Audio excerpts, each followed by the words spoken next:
This is Pastor Troy right here. Get ready for what we call something incredible. It's called the Best of Season 3. Our executive producer, Donna Krasinski's gone in the files. She's dug around, looked at your comments, and she's picked the best of Season 3 to throw back at you. So over the next few weeks, get ready.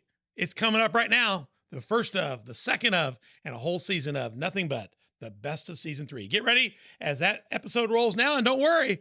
We'll have new Season 4 episodes coming at you very soon. Be praying for us. We'll see you soon. I'm Pastor Troy. You've been on the dock. Now get ready for Season 3 Best of.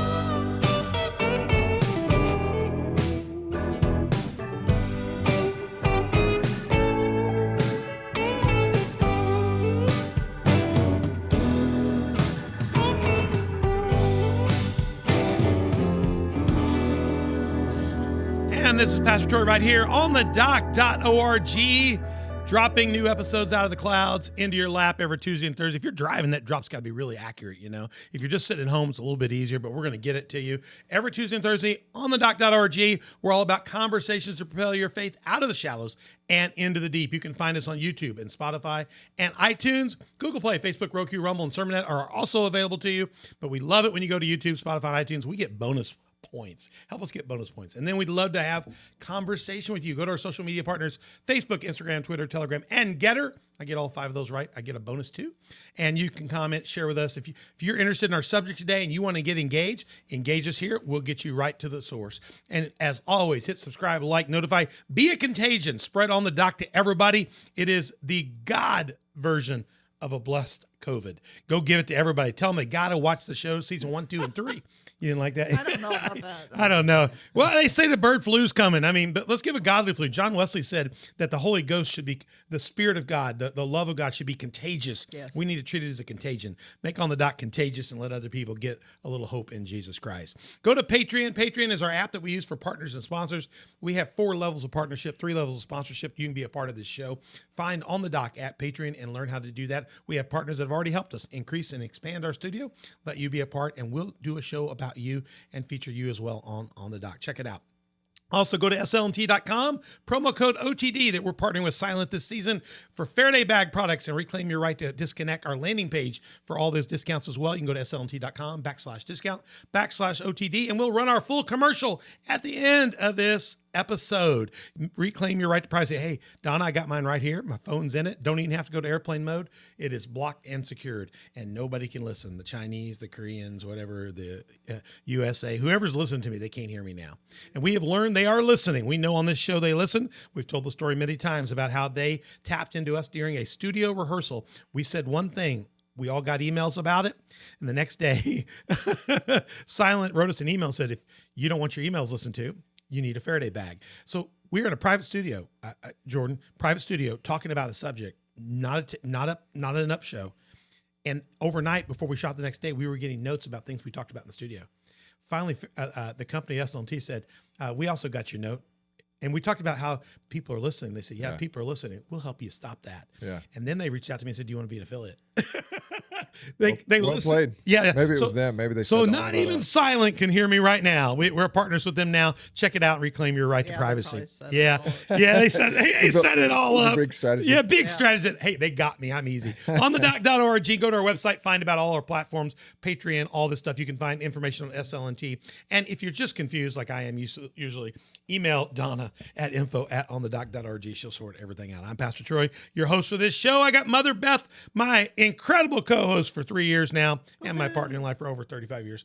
She's in studio with us. Mother, how you doing today? Incredible. You're doing great. Fantastic. Donna Krasinski is our tech and producer on the show today. Donna, how are you doing? You got a camera, don't you? I do. Oh, you don't have a microphone, though. Don't I?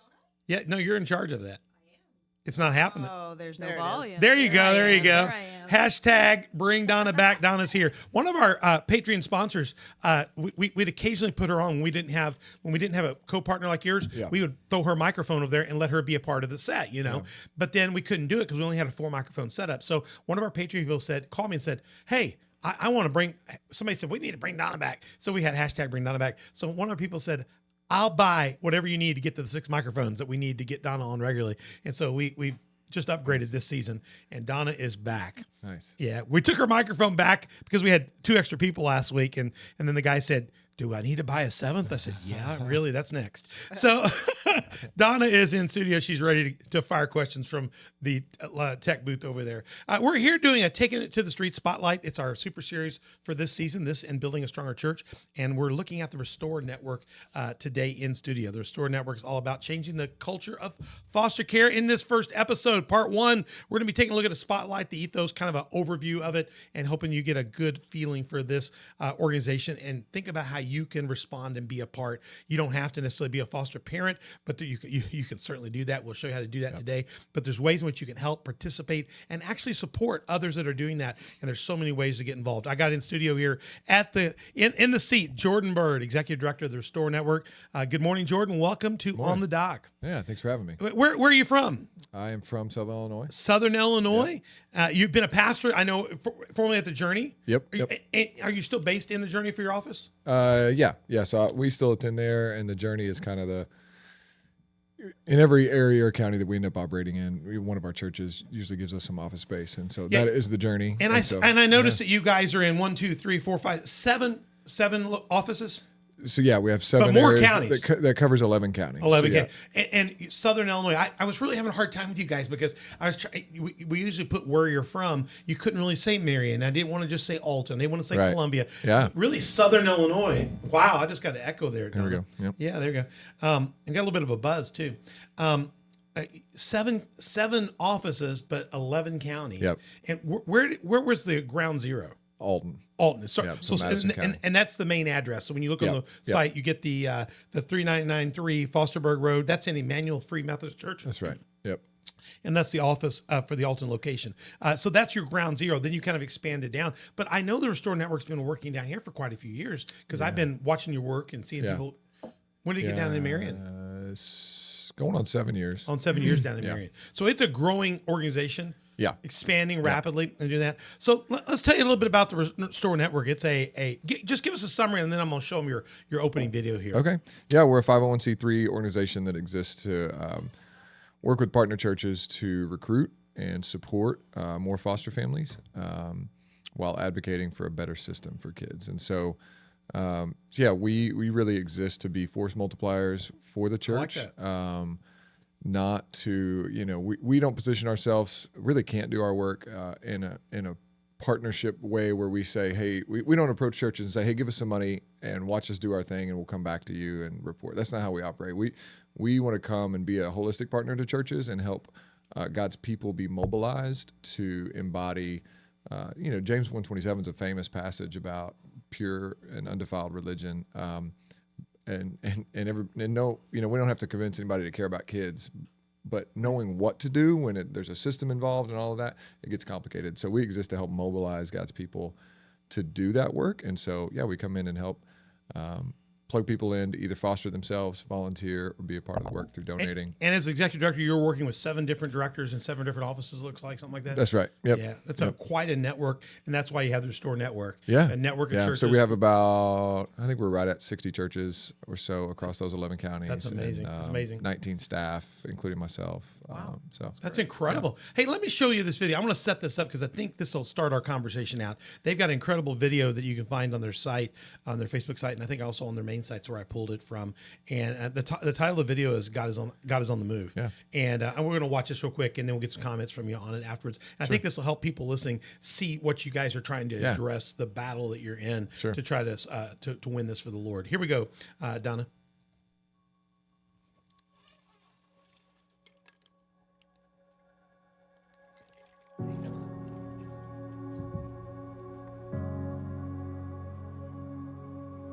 Every year in Illinois, there are over 240,000 incidents of suspected child abuse and neglect. over 4,800 kids will enter foster care as a result. That's 13 children coming into Illinois foster care every single day. These children have seen their parents overdose in front of them. These kids have woken up to find that, in the night, mom has left them again. They have been hungry. They have hidden in closets out of fear. They've been bruised. They've been beaten up. They have been sexually assaulted. Being in foster care is not their fault. Children in Illinois foster care spend an average of 3 years in the system. Only 24% of them stay in the same foster home the whole time. 39% of children spend time in 4 or more homes while in foster care. Approximately 2/3 of children in foster care also have a sibling in care. Most of the time, these siblings are not placed in the same home. Children in foster care experience PTSD at a rate more than twice that of combat veterans. A system cannot solve this problem. A program will not solve this problem. God's answer to the foster care crisis is the church. The Restore Network is equipping the church to engage the foster care system in Illinois. We are raising up a new generation of foster parents called by God to bear the burden of brokenness with vulnerable children. We are equipping them with trauma-informed resources so they can truly bring healing to the children in their care. Our volunteers are wrapping around foster families with comprehensive support so that even though this is a difficult journey, they are not walking it alone. Our foster families are bringing God's love, compassion, and hope to birth families who are living in dark and hopeless situations. We are celebrating when God brings healing to a family and children are able to return to their moms and dads. God is on the move. He is changing the culture of foster care, and He's doing it through His people. Visit therestorenetwork.org to join the work. Wow. That's a powerful, powerful video, Jordan. Yeah. I mean, it lays out the problem very, very clearly that I had no idea there was this level of need in Illinois. Yeah. I mean, I know things are rough today. Sure. Is this getting better? Is it increasing the demand, the need for what the Restore Network's doing? Both. Both. Yeah. It's increasing and the demand is increasing. Yeah. So I didn't know either.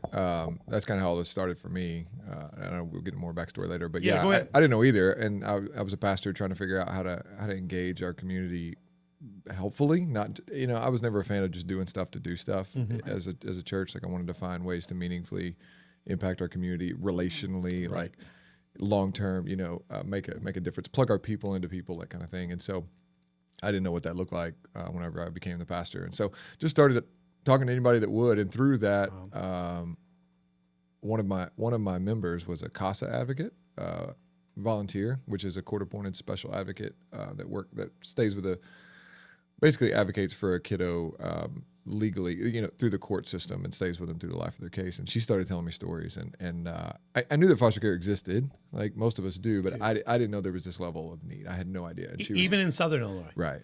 It's not just Chicago. It's not the northern. You hear these numbers, you think it's out there, right? Like these overwhelming numbers, we hear them about orphans across the world, and they're real. Like, I don't mean to minimize that, but it's just, it was a shock to my system when I realized, like, it's this right is in your here. backyard, right in your backyard. Yeah. Right. So Restore. I've got a good mission vision. I went to your webpage, and your mission says foster care is designed to protect children, but unfortunately, it can harm them further. Yeah. Kids are moved from place to place. Many of which are not equipped to help them heal from their trauma. There's the crisis of the moment, and the police come in or social workers come in, and they have to pull a child out, and we always think that's the moment, but it's not just the moment. There's luggage and scar damage and trauma that's occurred all before that. Right. Then you got the whole removal, whatever happened to kind of set it off. Yep. And now you got a child that's, like you said, I love the line in there. It said, it's about these children. It's not even their fault. They're just in the system. Now they're just thrusted in the middle of the night or in the middle of a situation into somebody else's care, which could be a whole nother world, So tell us a little bit about how y'all deal both with the trauma of this is tremendous on a child. Yeah. Our vision statement says, to change the culture of foster care so that every child can experience healing. And that part is easy to say, but there's a lot to that. And we're not talking about physical healing alone. Right. Physical, spiritual, mental, emotional, all of it.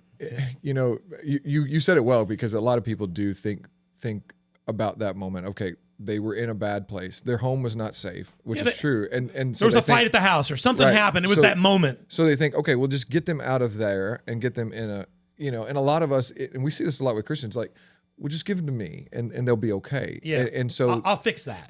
They just need a good mom, a good little discipline, or whatever. And that's not like, they do need that. Yes. Like, for sure. But that's not, that's not enough. But this is not like a sports injury where somebody just twisted their knee. We're going to tape it up and we're going to get you back in the game, right? But that's so helpful, because when a kid hurts himself playing sports, so we're all at the game Friday night, football, we see the kid's knee get blown out. Right? Like, bends the wrong way, the whole crowd cringes, right?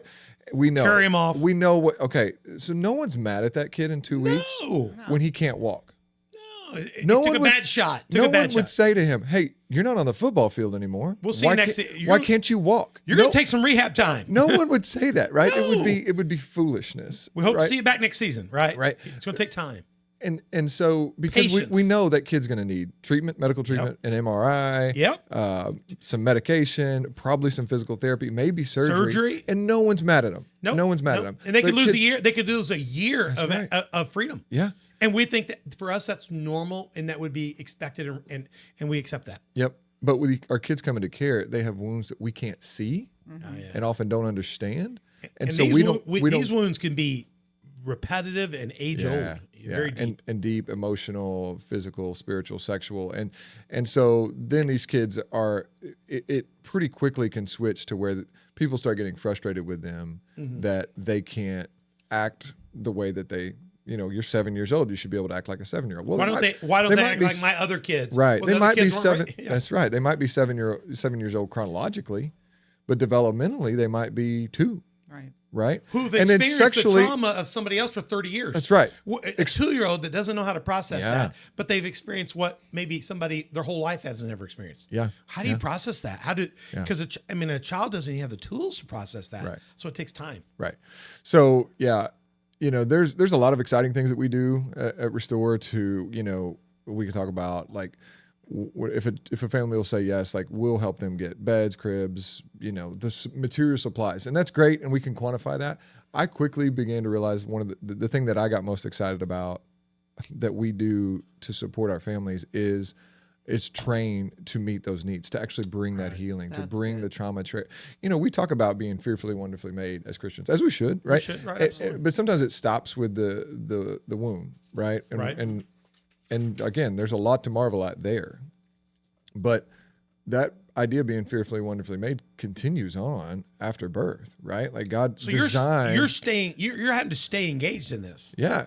We're designed to be born into a family with, a mom and a dad, loving caregivers that meet our needs. When we Ongoing, it's a process, right? When we cry, they come. Right. We cry, they come. And that happens over and over again. And through that, attachment happens. And through that attachment, security develops, and we're able to develop.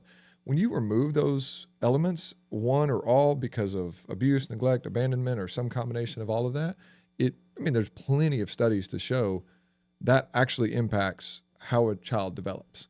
Absolutely. Impacts their biological development. The amygdala gets over, which is where we fight, flight, or freeze, right? That's our lower brain. When we're in danger, we shift out of logical, executive functioning thinking and into survival. Well, a lot of our kids are just being raised in that all the time. They're just there all the time.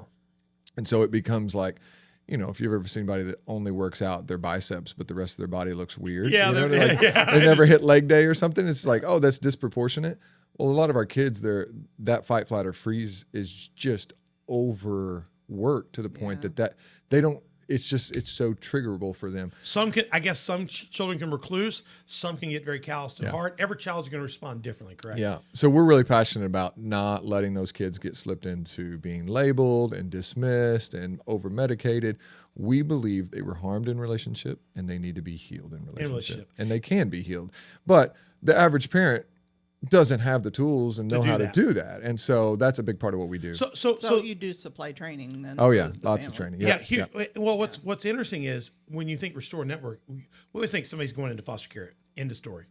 But network implies it's an ongoing relationship. So you're not just connecting parents with the child. You're actually resourcing the child, resourcing the parents, resourcing the process. Yeah, the whole part. Which I think is huge, because I think a lot of adults are afraid to be foster parents because they're afraid that they're not equipped to handle. Well, some of that fear is well earned. Of course, it's hard. It is hard. It's hard. Yeah. Right?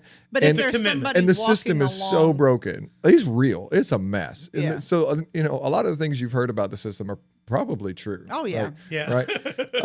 Because it is a mess and it's really broken. And the national average is that foster parents quit at a rate of 50% within their first year. So 50% of foster parents are quitting within their first year.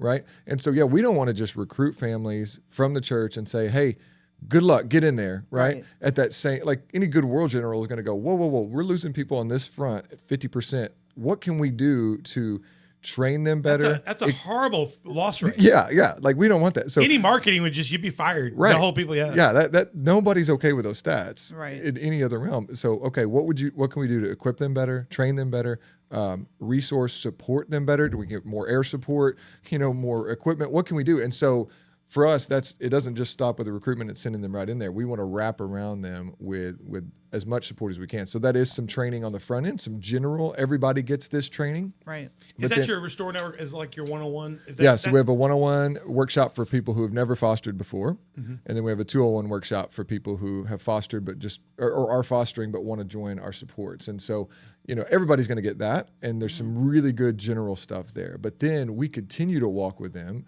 through connect groups and general trainings where we gather and give them stuff. But then some of the most beautiful things is that there's personal follow-up. And so we have local staff in all of our areas that are calling and checking in, particularly after a new placement and asking, how's it going? Because if you just ask in the first day or two or even a week or two, there's a thing called a honeymoon period, which is very real. Oh, we're doing it. We're doing it. Everything's great. Yeah. But then a lot happens as that kid begins to settle in emotionally, physically. Their fear sensors get triggered because now they're starting to wonder if they can feel safe here or if they're going to be asked to leave again. Start testing the limits. And so just like any child would. So we want to keep checking in, and over the course of weeks and months, we keep following up, and we're asking very specific questions. Hey, what's going on? And whatever behaviors are there, we are then walking with them in relationships, providing them. We have some training. We just say, hey, I think you want to check this out about, sleep regulation or this behavior issue. But then also it's just, okay, have you considered this? Let's put their story together. They're doing this behavior. Okay, well, what do we know about what they've been through? Mm-hmm. Right? Because sometimes it's as simple as like they won't take a shower. Okay. What's happened in the shower? Yeah. That's where they were sexually abused. Of course they won't take a shower. So you're going to have to rethink that and work that and build trust. And so if you're not looking through that lens, you're going to make some judgments about that kid. You're going to have some harsh. Get in the shower. I told you. And then if we just reinforce. Right. If we just posture up about that, it does more damage to the kid. But if we're able to ask the questions, put the pieces of the puzzle together, so discernment we can is a huge issue here. Yeah. It's something you're really looking for that you need to develop in this. There's a graphic I found that says I could never be a foster parent. The myth is it's too expensive, and the truth says raising a child certainly has its cost, no matter how they enter your family. But becoming a foster parent, I'm reading this from the slide for those online and listen to Spotify, iTunes. Becoming a foster parent is free. The state provides a monthly stipend to help you with additional cost of raising another child. Daycare is paid for if both parents work, and the child will be enrolled in Medicaid for health insurance. There are no additional costs to adopt a child for foster care, and the monthly stipend continues even when the child is adopted until the child is 18. So there is support financially. The financial doesn't seem to be a problem. It seems to be the resource of the whole the more holistic approach, the whole body, the mind, the soul. And then I also noticed on your site, which is just incredible, you have this whole section for volunteers. Now, if you want to foster, we're going to help you respond to that here in a minute. And if you want to give, there's ways in which we're going to show you how to give to the Restore Network. But you have teams called like Respite Team, an event team, meal team, clothing team, prayer team. These are people that are supporting a family. Yeah. This is almost like a coaching staff. You know, like you got the trainer and you got the defensive coordinator. You've got a whole group of people. Tell us a little bit about this group behind these families and what makes your network unique in this. Yeah. So as I said earlier, we exist to mobilize the church, and we actually believe everybody can do something, but we know that not everybody can foster, and frankly, not everybody should. We think that everybody should consider it. You shouldn't just write it off quickly. Right. You should consider it. Is God calling me to this? But we know that not everybody is going to be able to open their home to children as foster parents. But what can you do? And so we have all these volunteer teams that provide much of the support that they need. And so really practically, so part of me getting involved in this was become a foster parent myself. And so when we took, just for example, when we took our 5th kid, we didn't know we were ready to take another placement, but God called. And so we wrestled through that and we said, okay, yeah, we believe, let's say yes. And so between the 2 hours of us telling the caseworker yes and the child arriving in our home, Restore had already sent a crib, a mattress, diapers, wipes, formula, clothes, and pizza for the rest of my family. These are things that other families might take months to get ready for. You're able to drop that in and help a family immediately. Almost. Yeah, a text goes out to our staff. They mobilize those people. So there's a meals team on standby. There's clothes. So that's the meal team. That's the clothes team. Yeah. So we have this prayer team for sure. Prayer team. Yeah. So we got, you can say, okay, I'll shop for these kids. Like we all have people shopping too much anyway, right? Like so we can redeem that. Let them shop for Jesus. Let them shop for these kids. And so we send you a have text. A standby closet and they're ready to go. Yeah. So we're taking a 4-year-old little boy who wears 4T clothes and he doesn't have anything. All right, somebody's sent to the store or to our closet. They get what they need, and then they bring the receipts back to Restore. We reimburse them. Fantastic. And that family didn't have to leave and go to the house because it's almost always at night. You take a kid. And so that family didn't have to try to get out and because kids come into care with almost nothing usually. And so, so everybody gets to be, we have people that say, well, I can't foster, but I could cook a casserole. Great. You could serve those that are fostering, right? Yes. What is it? What is a respite team? It's a respite. I know. I'm a free team. Yeah, respite care. This is one of our favorite teams. And if you ask our staff, I thought it was like get another Sprite. If you ask our staff, what's the biggest volunteer need that we have or most direct impact, they would say respite. And so what that is it's a family that says, okay, I can't have a kid in my home all the time, but I can help. I can have them some of the time, right? I can be your people. And so a lot of foster families have maxed out their current supports. Maybe they have grandparents and people around. Maybe they don't. Sometimes we lose relationships because families aren't all in the same place like they used to be. Right. And so sometimes they don't have support. And to be able to continue to say yes in this world to this kiddo and work through this healing is not easy. And so to be able to have somebody that says, hey, I'm going to be your person and I'm going to give you a regular break. You guys are going to go on date night on Thursday night, movie night. We're going to take. And so we're going to match that respite provider. So you can be a volunteer respite provider. We're going to give them training. We're going to run a background check. We're going to do all those things. But then we're going to match them with a family. You get to be like a foster grandparent, foster uncle, aunt. And the beauty is you're not just on a list for anybody to call, right? I think they get to know the child. Right. So I think we have some people that are like, I don't want to just be on a babysitter call list. You get so. That's not what we do. We're going to match you with a particular family, right? And then you become the people for that. You're going to be the go-to. You're going to get known, and it's relationship. Yeah, and so then you can work out together. Okay, is that Thursday nights? Is that Thursdays after school until bedtime, or is that 2 Saturdays a month, or is that Sundays after church? Whatever, you can work that out. Pressure off, and another way that you can give a blessing, and people go, "Hey, this is doable." And ask a foster. I dare you to ask a foster family if that would be helpful for them. They'll probably tear up immediately.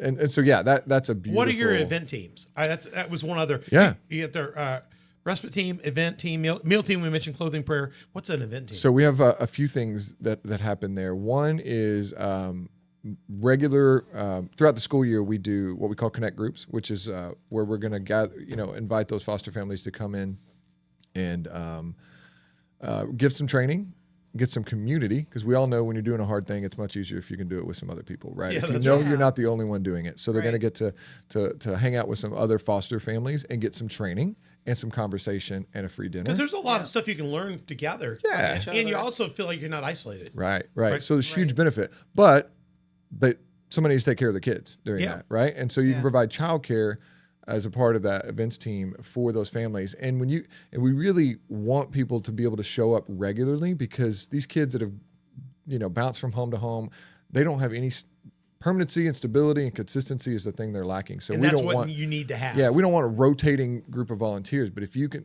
we have so many beautiful relationships that have developed because, hey, they've served in that kid's room every month for the last 2 or 3 years. They know them, they trust them. It's that like builds your nursery security. workers at your church. We use the same Yeah. rotating group because they get familiar with the kids. right. The kids see them as another kind of a pseudo grandma, Yeah. pseudo grandpa, and there's a trust that builds. And these kids are already skeptical of those things. Yeah, and we give them some high-level training to make that a trauma-informed environment. And so a lot of foster families, unfortunately, stop going out in public because it's hard for the kids. People don't know how to handle them. And then even church can be hard, or in nursery settings and school and things like that, because the kids aren't used to, they don't regulate well, and so foster families really get used to picking their kids up and hearing a lot of negative. Well, we had this behavior, so do you have whatever. to, part of the process is training about trigger words and trigger attitudes and Yeah. Hey, yeah. And the needs, sensory needs. How can we keep this thing? How can we provide a regulating environment for these kiddos so that when their parents come back from that hour and a half of getting some training and some community and a dinner, they're picking up regulated kids and they're hearing positive things, not negative things. Right. So it's a huge impact that you can do, a couple hours a month, that you can make a huge impact from this family to continue to say yes and to bring healing to this kiddo. You said I'm going to get it over my head now. I've got a master's and doctorate in sociology and psychology, but the amygdala thing stimulated me when you said that, how these kids get this overstimulated, so that is expanded more than it should be in a child that age. Does that thing restore? Yeah. So as you bring that calm, as you bring that peace, as you bring order back, that child that's been overstimulated and Rewired. you can, but it's going to take, like any nerve or anything, it's going to take time. Yeah.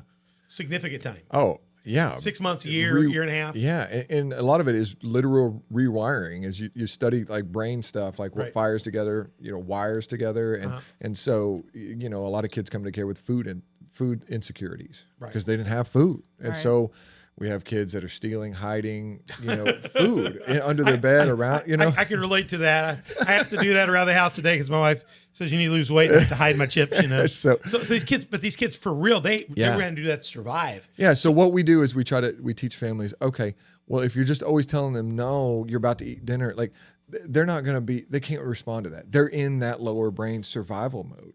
Right. And so we teach them how can we say yes? Can we put some healthy, we encourage yes baskets, put some healthy snacks in a basket to where we say, hey, anything in this basket, I want you to ask me for it, but it's always going to be yes. They learn their sufficiency. It's and they always can going to be relax. yes. And they learn that attachment and provision. I mean, you think about scripturally, like if you read Exodus, like the things God is doing there are miraculous and incredible, right? From getting, the plagues and then the Red Sea and then the manna.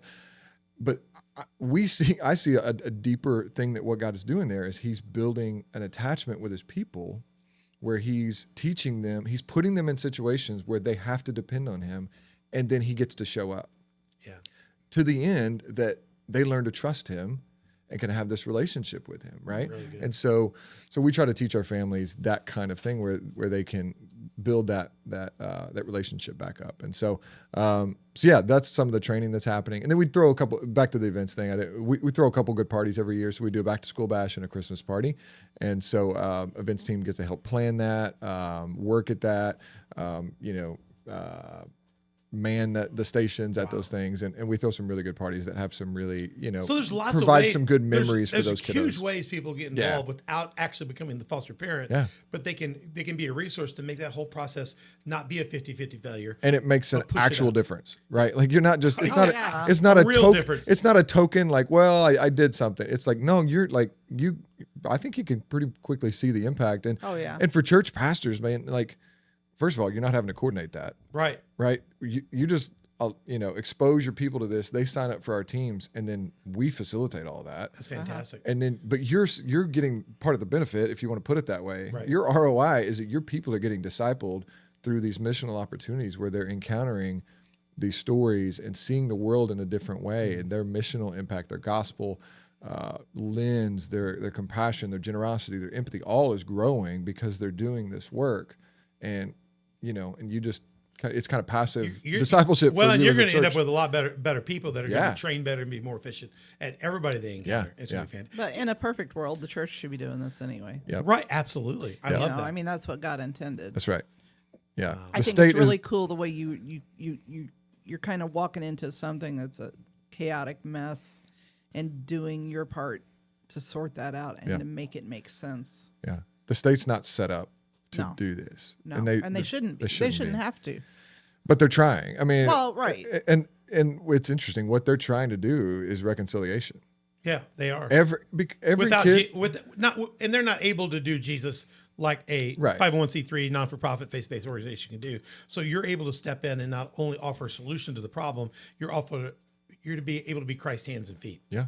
Every kid that comes into care, their initial legal goal is going to be a return home. How does the state feel about you being a faith-based organization? Do they work well with you? Is that become a conflict, or is it just a nice partnership? Oh, we are very intentional about that, right? So there's a lot of layers to this ministry for us, and those state organizations and private agencies is a big layer, because we can't do much if they don't trust us, right? So we're very intentional about building those relationships with our agencies, and by and large, they love us, right? Fantastic. They love us. You're providing great families, great environment. They hand out our brochures to their families.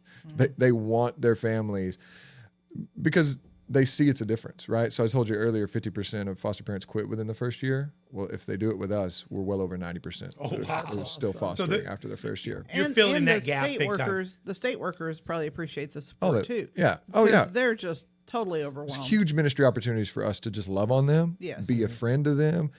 We know what they're feeling. And you're there for them over and over again, because they're exhausted by trying to start somebody new fresh. They're seeing some of the same people, so it's easier for them as well. Yeah. So you're a good option. And so I think the video said earlier, I think it said 39% of kiddos spend time in 4 or more homes. So the exciting thing is we're working on an updated video, because those numbers have gone down. I want to believe it's partly because the work Restore is doing, because you have to believe when a kid lands in a Restore Network home, the chances of them being removed at all or having to go to a different home go well below 10%. You're in 11 counties in the southern part of the state. It's got to be making an impact. Yeah, 590 families that we support.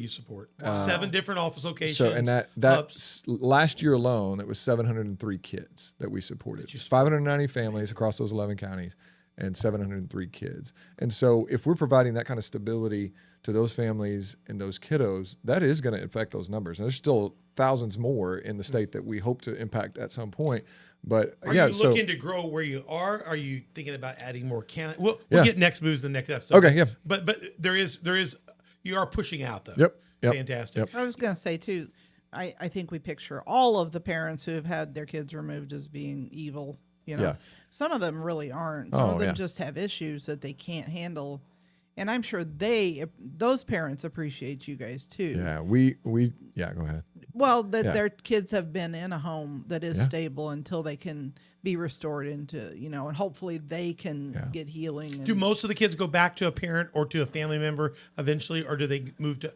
How does that end up usually? What are the odds or percentages, or how does that break down? It's hard to really break it down. It's about half and half, because some of them they go home and then they might end up back in care, and so it's hard to say. But that is always the goal. But yeah, a lot of them end up, not being able to. They go into another permanent care situation. Yeah, a lot of them end up not being able to remedy the situation, and so their rights get removed, or they surrender it, and then the kid, is then adopted, and so. But either way, you've transitioned a kid into permanency. Either go back to a stable home that's more stable, or more permanency in the process. Yeah, and how long are the kids often with? What is the length of a typical foster parent? Is there a range? About 3 years. About 3 years. That they're in the system or in state care, it's about 3 years. Takes it that amount of time. And then that's an average. You know, I've known some cases that have been 10 years before they got to adoption, and I've known some that have moved pretty quick. But yeah, I want to show this video real quick. The video's it's a reel that you guys have out. It's about a minute and 12 seconds long. It's a couple guys in this video. What other sign do you need? If you're thinking about this, I'm going to tell you how to respond to this in a minute. And but I want you to watch this little clip here because it's really good. Here we go, Donna. Just because it's good doesn't mean it's not hard. That's easy. It's really easy in the midst of seeing the need and then starting a journey to say yes, to think that it's all about the lives that you're going to impact, to minimize how much I needed God to use something like foster care to break me out of like the false idea that I get to control my life. And I've noticed a need for there to be like a clear sign. Like, is this what I'm supposed to do? You know, foster care lines up with the heart of God. And if we can align what we think we're supposed to be doing, and it aligns perfectly with Scripture, then what other sign do you need? Real trust always requires for us to live in a way that we can't do it on our own. So if we're trusting that God can do it, but we live in a way that we actually think we can accomplish it on our own, it's not real trust. I think it's really great that you guys did this clip with some men. Yeah. I think you always think, oh, mom wants to adopt a kid. It's really, you need families. You need the whole unit. So that clip's from a longer video called Dads Who Say Yes. Yeah, Dads Who Say Yes. So awesome. And they can find that.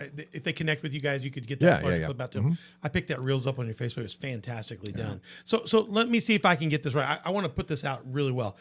Your website is really well organized. Let me see if I can bring a good slide up for this. I built this little extra slide here. It's y'all's graphics. It's the restorenetwork.org. Go find that website.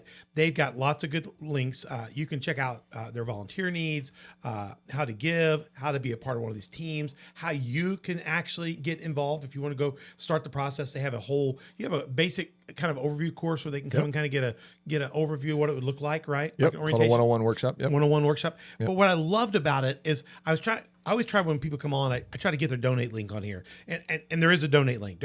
On the site, you'll see it. But what I liked better was when I saw the respond now button. And I created it the exact color that it is on yours. I built that this morning myself. Nice. And when you get to the top of their webpage, there's a respond button over there. Yeah. And when you hit that respond button, it drops you into a page that will let you donate. It lets you how to volunteer, but also how, if you want to be a foster parent, how you can start the process. And it gets you click boxes, and it'll send you down those different tracks. Yeah. And maybe you want to do one or more of those. I don't know. Yeah. But check that out. I thought that was a great tool at the top. Thanks. So if you don't want to dig through their page and you just want to respond in some way, go hit the respond button and you'll see all the ways which you can respond financially. You can with your labor and your personal, your church. If you're a part of a church, pastor, leader, you can get this before the right people in your church and say, hey, we want to be a part of this. It's incredible. I'm going to tell a story in the next episode about one of their bases up in the Waterloo area, and a connection Beth and I have to that area. And it's going to tell you that I'm going to tell you right now, they've got some good churches involved. I pastored all in the Highland and Waterloo areas. Okay, I know a lot of your locations up there, and a lot of the leaders up there and the pastors up there. There's some great churches up in the farther part of the region, but you're all across Southern Illinois. Yeah. So if you're anywhere in Southern Illinois area and you want to respond now, get on the restorenetwork.org, hit that link, work through that, and I'm sure that they'll get with you right away. Right away. Jordan, anything final? This is why don't you give us, as we wrap up this first one, we're going to come back to the spotlight. We're going to dig deeper in. We're going to find out more about your family, and we're going to find out more about some of the things that people can get involved, more active. Give us the pitch. Help people kind of, how can they become a foster parent? How can they just get involved if they're not ready to do that? And how can they give? Give us a summary. Give us an overview. Yeah, well, going back to our website is the best place to start. But what you're going to do, if you fill that out, you're going to hear from one of our people in your area, right? And so that's going to get filtered to the right county, right region. And in each of our counties, we have local staff. We have a director that's going to work with the families. And so if you say, I want to foster, you're going to hear from them. And you can see that online. You can see their director map. You can see their zones or counties. They got interactive map. It's fantastic. Yep. And then if you want to volunteer, you're going to hear from our coordinators. So they're the ones that are going to handle all the volunteers in the event. And then if you click donate, you're going to hear from somebody in our office. And so they're going to follow up with you and give you those next steps. If you are at all wondering if you could foster, then our one-on-one workshop is the place to go. It is an informational, no pressure. You don't leave there with a child, right? Like it's not. You don't give it on the way out the door. No, it's not how it works. But we want to give a true picture of what this should and could look like, so that people can actually count the cost rightly and then find their fit. We hope that they'll say yes to fostering. You're not trying to create trauma. You're wanting to give parents good information, fully informed, because the last thing you want is to make a bad relationship here. Yeah. They don't need another one. Yeah. So you're not trying to hoodwink anybody. No. You're trying to inform and empower. That's right. A decision. Yeah. That's good. I love that. Yep. So if you sign up for one of those, we've actually moved those to be online right now. That first step is an informational online workshop, but we can do them in person too. If a church says, "Hey, I would love for all of my people to hear about this," we'll run one of those workshops. And how many do you church. have engaged right now? Cool. You said again. We had 590 families last year. That's last year. Always growing, yeah. So the restored. We retire them if they close their life. It's always that's an evolving list. And so, do you have a number in your history of about how many foster parent children you've engaged? I don't right now. I We mean, tried to pull that at the I end know of the it's year. a tough one. It's Is there a rough number? Are you over 1,000? Oh yeah. Oh, yeah. Because we had 703 last year, And you've been so going on for once they're adopted or they return home, like they get cleared out of our system. But this year we're experiencing a pretty. I mean, my point is quantitatively in the course of the Restored Network, y'all been dealing with thousands of cases, right? Yeah, because we're well over 10 years. And now, my point is that experience is going to set somebody up wanting to do this, to work with you guys for success, because you've learned through all those, you've been able to adapt and real data, and you've created a system to help to take the failure rate from 50-50 to 90% success rate. Yeah. The state, I mean, I see huge growth just from the last time me too. we talked to somebody me too. about it. It's like you guys are exploding. And you can see I can see where the state would have you guys come in as a consultant just to help them with that, because that failure rate's very bad. Retention rate for you guys is very good. We get some of that actually. The state doesn't, but I mean, Consultation, 2 of our staff learning. we're just meeting with a whole group of new DCFS caseworkers and existing ones, and they said, "Hey, we want to get you guys in front of them early." And it's I don't know that they would call it consulting, but certainly they want to hear who we are, what you're doing, what's working. working. They want their staff to know that we exist to support their families, because they know that if a family is supported by us, they have a lot better chance of sticking with that kiddo and being a good home for them. Well, let me say this again. On your webpage, it says, "We are changing the culture of foster care together." Yeah. I think that's exactly what you're doing. I highly encourage people. I think you need to respond now. I put that button back up. Go find that button on their webpage. Go find the button on their webpage. Hit that, because the worst you can do is find out how your church can get involved, how your women's group, men's group. And I'm going to talk to you about how a men's group got involved. And when you see this, guys, you're going to learn you could be big brothers, you could be uncles here in a way that's really enriching to these families. It's going to be great. I'm going to tell you a story in the next one. It's going to be cool. You're going to see a picture that I thought it triggered something in me. And I know this group of men from this church in Waterloo. And I think, man, that's something a lot of churches could be doing. They've got a good group of men or a women's group, or they could just engage and help provide an event or an activity that really lifts up the whole network. The Restore Network, I'm here with Jordan. It's been fantastic. We were in part 1 of this, and we're going to be back in part 2. And we're going to look at the backstory, a little bit about your background, a little bit about Restore's background, and the challenges and what you see coming next. We're going to get in the future of this, but we'll also tell people how to continue to get involved and respond now. I'm Pastor Troy. You're at onthedoc.org. Check us out on that website, info@onthedoc.org. You can email us and get questions. There'll be show note links. Don always puts good descriptions in the links to Restore. She'll make sure she links up stuff so you can find that very easy. Check out the notes, and make sure you go to YouTube, Spotify, and iTunes. If you're on one medium, make sure you're on another one. What happens if they disappear or you have a defect? You need to have multiple ways to connect with us. And as always, Facebook, Instagram, Twitter, Telegram, and Getter. You can reach out, ask us a question. We'll tell you how to get connected to them. If you are interested in being a foster parent and you just don't know, just share some dialogue with us. We'll pass it on to Jordan. One of them will respond to that, I'm sure. Hit subscribe, like, notify, share this episode with other people, and you can be a force multiplier, as he said, a force multiplier in helping restore these children's lives to the glory of God. We're excited about that. The Restore Network's doing a great work here, so share that with others. Go to Patreon, be a partner or sponsor of this show. We could use your patronage as we take the show to the next level, as we wrap up season 3 in the weeks ahead and start thinking about what will happen in season 4. We'd love to have you as a partner or sponsor. And again, slntsilent.com. Go check out their products. Use the code OTD on the main site, or go to slnt.com/discount/OT for our great discounts and special shipping on all your Faraday bag products. Reclaim your right to disconnect. Check out our advertisement right at the end of this. We'll show you a clip on how these products work, and if they're right for you, go get one and be blessed. I'm Pastor Troy. We're at Community Faith Church at coftv.com. If you don't have a church home, we'd love to have you. If you don't have one, find a Bible-believing church in your area,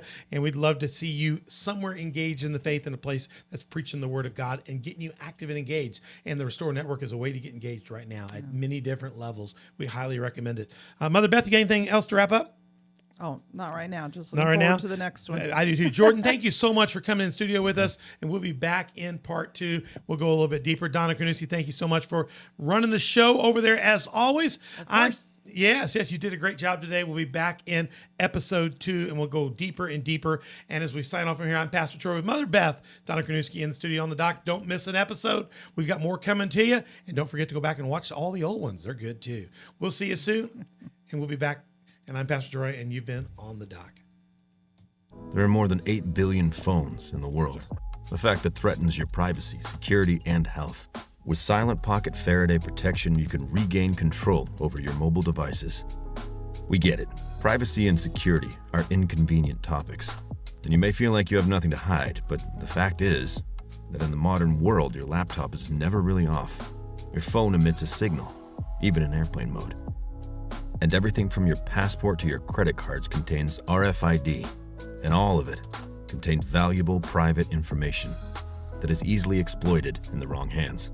Silent Pocket offers a range of products you already use: wallets, bags, travel gear, laptop sleeves, key cases, but with the added protection of our patented Faraday technology, which turns your devices invisible and safe from the outside world. Many industries, from top business professionals to government officials, require the use of Faraday products for the day-to-day security of them and their staff. They understand that we are constantly at risk and take the necessary steps to prevent future attacks.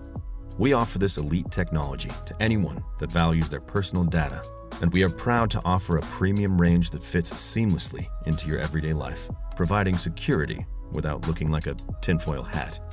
As we learn to live with technology, Silent Pocket stands on the 3 pillars of privacy, security, and health. Our goal is to provide harmony with mobile technology without risking our most valuable information. We hope you'll trust us to help you do the same.